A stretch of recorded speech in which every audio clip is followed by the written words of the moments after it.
Ассалаумағалейкум толғасы бір туыстар. Мінекей, Телегей теңіз ел тарихын іздеумен жол тартқан жолаушыларыңыз. Еліміздегі шекара райондардың бірі, Шығыс Шинжаңның солтүстігі, Шинжаң өндіріс құрылыс бинтуаны 6-шы дивизия. Бәйтік мал фермасының мынау төр жайлауы Алтын Оба деген жерінде отырмыз қазір. Енді осы жерде мынау азаттықтан бұрын да, кейін де тарихи бадана таңбасы айқын қалған өңірлердің бірі. Сосын да бұл жердің тарихын білу әрине ұрпақтың аманат борышы деп айту тіптен артықтық емес. Ендеше мынау Монтай деген ағамыздан осы жердегі елдің кешегі бабаларымыздың төл тарихы жайлы тоқтала кетуді жөн деп білдік. Мына жер тұрған жеріміз жаңа өзің айтқан Алтын Оба деген бәйтігіміздің ең бірден бір биік, ең шоқтығы биік шоқысы, ең таудың төбесі. Бұл теңіз деңгейінен 3200 қанша метр биіктікте. Мынау тұрған жеріміз төр жайлау. Қазір енді осы ферманың малының төр жайлауы. Қазір өздеріңізді көріп біліп тұрған шығарсыздар. Мынау мал көшіп кеткен, қазір енді шөбі біраз тағырлау осындай болып қалғаннан арылып қалған кезде. Енді мына жағымызда тұрған екі обаның ортасындағы осы мемлекет шекарасы. Белгі тас. Бер жағы біздің Жоңғоға атанды, ар жағы Монғолияға атанды. Тұрған екі обаның бер жағындағысы біздің өз топырағымызға, яғни Жоңғоға қарасты, ар жағы Монғолияға қарасты. Дұрыс. Ана бер жағындағысы Жоңғоға қарасты, ар жағы Монғолияға қарасты. Ана Монғолияның белгісі болып тұр, өздеріңізге де ана бір шүпірек байлап қойыпты ғой, олар бір қимыл өткізеді анда-санда. Бұрынғы сол енді өздерінің бір неменесі ме екен, сол жолдар, сол бойынша келіп өшеді осындай бір неме өткізеді. Енді сонда мұның ар жағы Қарасаз деп қояды, мынаның асты үлкен сазды, үлкен шұрайлы жер болады. Ол бұрын ертеректе мұны шекара бөлінбей тұрған уақытта осы біздің бәйттің елдер де жайлап ол жерлерде жүрген. Бұрын ана шекарасыздық бөлінбей тұрған уақытта моңғолдармен араласып атаусыз алып біздің малшылардан осындай болған. Ол бұрын тарихта енді естіп жүрміз. Бұл таудың енді бұрын осы жердің мына аты Алтын Оба моңғолша аталып қалған. Бұрын қалай дегенде осы жерлердің бәрінде бұрын осы моңғолдар да мекендеген. Осы жердің енді осы бізге қарап қалған, осы қазақ жүрген, осы біздің отанымызға қарап қалғаны, сол бұрынғы бабалардың қан мен терінің арқасы дейсіз ғой. Әрине, мінекей құрметті көрермендер, өздеріңіз көріп жатқандай, сол заманда тұлпар мініп, қолына қару жарағын алып, қазыналы халық үшін, ел үшін маңдай терін сыпырып, тамырындағы қанын тулатып еңбек ету, сол бабаларымыздың шынайы еңбек жемісі бүгінгі мынау тұрған тұғырлы жерлеріміздің бодауына келген дүние болатын. Сосын да қазақ халқы ежелден отаншыл, елшіл, жершіл, сосын туған топырағына деген шынайы махаббаты бөлек халық екендігін айтқызбай-ақ біліп алу қиын жағдай емес. Енді мына жақтардың барлығы мынаның төменгі бөктері, мына көрініп тұрған сай біздің Ласты деген сай. Айттық, бұның төмен жағы қыстаулық біздің малшылардың. Енді мына жерде күнде суық екен, көп тұрмай, бұл жердің тарихын неме еттік, басқа тарихын жаңа айтып жатармыз. Енді алда мынаның тағы да біздің бабаларымыздың қан тері тамған, еңбегі сіңген жерлер бар. Мына жақта Қожырты деп қоямыз. Сол жерлерге барып, сол өткен тарихтан тағы да кеңес болса айта жатармыз. Бәрекелді болса, құрметті көрермендер, ендігі әңгімеміздің желісін ағамыз атап өткен Қожырты өңіріне қарай жалғаймыз. Бізбен бірге болыңыздар.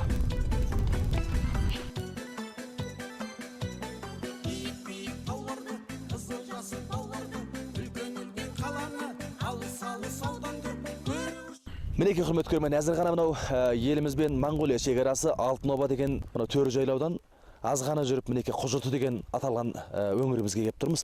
Енді аға, мынау осы Қожыртыдағы тарихи оқиғалардың, сосын бұл жердегі бабаларымыздың кешкен тұрмысы жайлы әуелі осы мына Қожырты деген атаудың өзі қалай барлыққа келгендігі турасында аз кем тоқтала кетсеңіз аға. Жалпы атау осы Қожырты. Енді оның мына жағында биік, ана көрініп тұрған қазулар ару сілең дейді. Енді 2540 метрлік биіктіктегі бір жаңа өлшем оқшайды, соған бойынша қойылған. Бұл жерде енді тарихи оның тегінде болған енді бір ізі бар, аты бар жерлер болса, соны сіздерді ертіп келіп тұрған жайымыз осы. Бәрекелді. Енді мынау қазіргі тұрған жеріміз көзге өзгешелеу көрініп жатыр. Мына жер осы бабаларымыздан кигіз үй тіккен орны ма дейін десек, қазір рәсми ақ ши шығып, орнын жасыра бастағандай. Енді осы жерде қандай тарихи негіздері бар?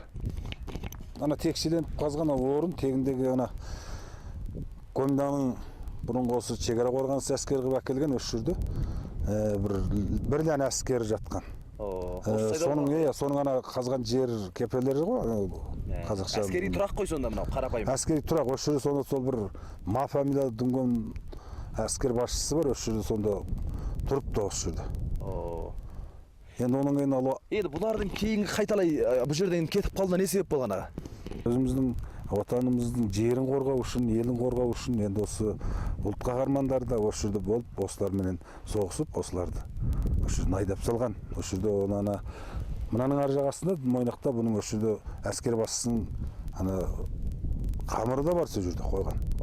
Содан қалған енді бірер жарымы қашып біз естуімізде соның жеріне өтіпті деді, қалғанын осы жерде біздің батыр бабаларымыз осы жерден қырып жүреді, қуып салған. Мынадан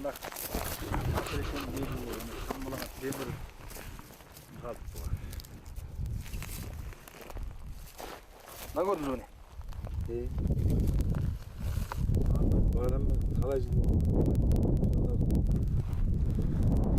Мінеке құрметті көрермендер, осы мынау әзірге тұрған жеріміз мына Қожыртының іргесінде өз заманда мына Гомедияның әскери басшыларының бірі болған Мапамлиялы әскери басының бірлеген әскері осы жерде жатқан көрінеді. Қазіргі тұрған орнымыз солардың яғни жатын орындары. Әскерлердің тұрағы яғни. Енді өздеріңіз көріп осылай міне осы жердің өзінде мінеке мына темір қазық яғни бұның өзі де пәленбай жылға куә болатындай. Темірдің өзі шіріп таттанып кеткен. Енді осы дүние енді біздің өз мезгілімізше бәлкім сол заманда әскерлердің чатыр үйінің салма темірі болса керек негізі. Елін, жерін жанындай көретін арқалы бабаларымыздың қан мен терінің арқасында мынау отанымыздың тұтастығына қосқан үлесінің қаншалықты екендігін дәл осы дүниеден көруге болады.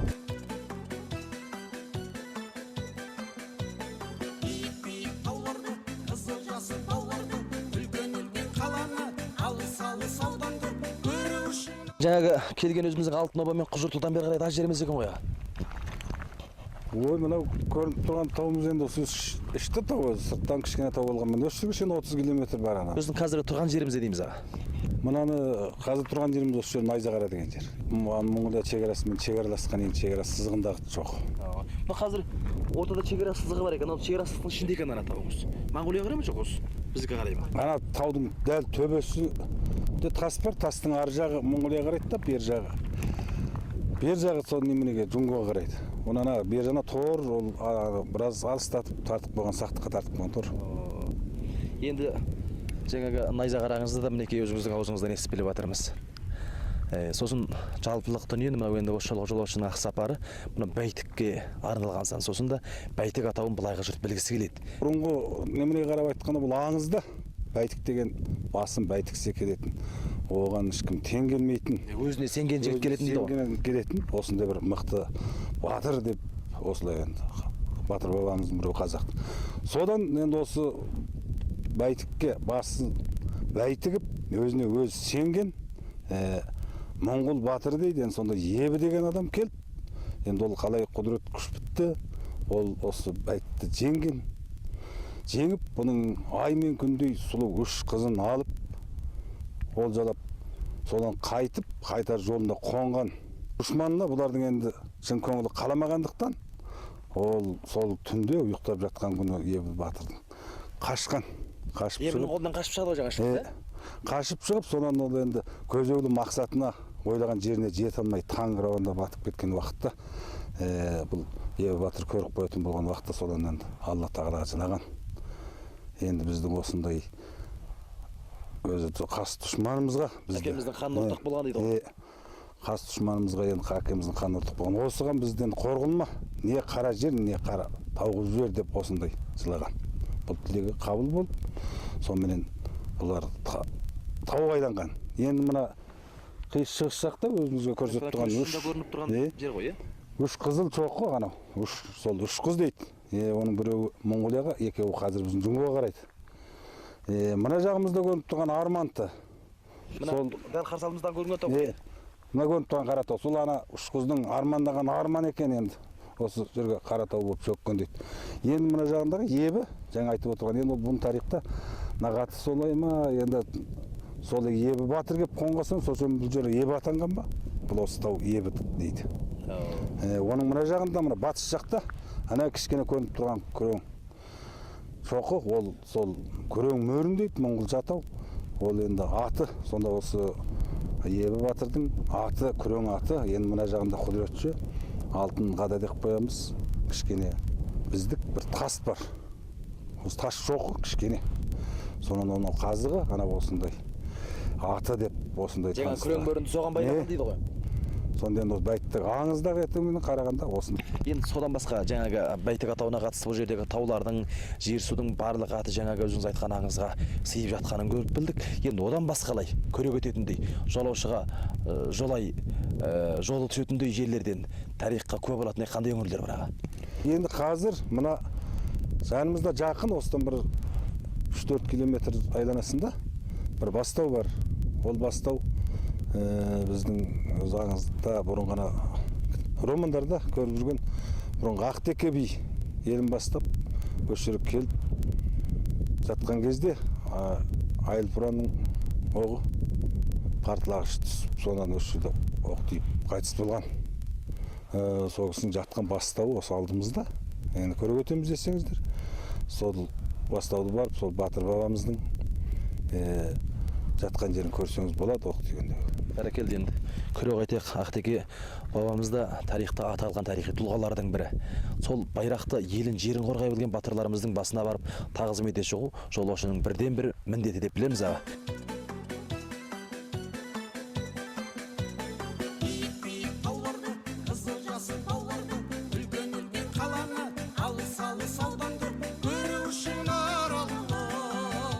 Мінекей құрметті көрермен, менің қазіргі отырған жерім мынау Бәйтіктегі бар халыққа аты таныс, тіпті Бәйтік қана емес, осы Шинжаңдағы Жұңго топырағындағы жасаған барша халыққа аты таныс болып кеткен аңызға айналған батырлардың бірі. Шайсұлтан Қазырұлы дейтін жазушы ағамыздың қаламынан өрілген Дабыл романындағы аңызға айналған Ақтеке батыр бабамыздың ақтық демін алған өңірлердің бірі. Дәл осы өңір сол жау оғынан жараланған батыр бабамыздың жамбас деген жер дейді. Осы бұлаққа бәлкім сол бабамыздың батыр тұлғасының сағымы түскен, сосын ел деп тамған қызыл қанның тамшысы осы жерге қалған болса керек. Сосын да киелі бабамыздың киесі жоғары деп дәл осы аталмыш өңірге ат басын бұрған жайымыз бар. Бәйтіктегі бүткіл жер атаулардың бірі қазақша, бірі моңғолша болып келетіндігіне қарап отырып, жаңағы қазақ моңғолдың шынайы достығын, аралас құрылас бірімен бірі сыйластырылас отырғандығының айғағы екендігін тауып алу қиын емес қой аға. Жаңағы айтқан Бәйтік деген батыр бабамыз болсын, жаңағы ана Ебі батырдың атымен аталған тау болсын, тіпті Арманты болсын, жаңағы үш қыз болсын, осының барлығы жаңағы Бәйтіктегі жасаған моңғол қазақ достығына куә болардай дүние. Енді моңғол десе бірден еске, өзіңіз білесіз, мына Шіңгіл өңірінің Үшкөл жайлауында Шыңғысханның арба жолы бар. Енді сол жердің өзінде де Шыңғысханды атқа мінгізген, Шыңғысханды жау қолынан құтқарған, тіпті Шыңғысханның өзін кейінгі елін жерін қорғап Шыңғысхан деңгейіне көтерілуге, яғни Темучин атынан Шыңғысхан деңгейіне көтерілуге негіз қалаған жаңағы Тұғырылдың да сол жерде мәңгілік мазары бар болатын. Ол жерден де Шыңғысханға қатысты көптеген аңыз әңгімелер, моңғолдарға қатысты тағы да тарихи атқа, осы жерлерге қатысты тарихи деректерді көптеп тауып алуға болады. Енді қазіргі мынау Бәйтік дейтін базарлы өңірдегі жер атауларынан да осы дүниелерді көптеп кездестірдік. Осыған қарап, құрметті көрермен, мынау қазыналық халықтың жүйеден осы қазақ моңғол жасаған өңірдегі мынау атқа мінген, жалпы бұл енді қазақ моңғол аты үстінде өскен халық қой. Сосын да тұлпар мініп қолына туала білген халықтың жасаған өңіріндегі әрбір жер атаулары ел үшін еңіреп туған батырлардың атымен байланысты екенін көріп білдік.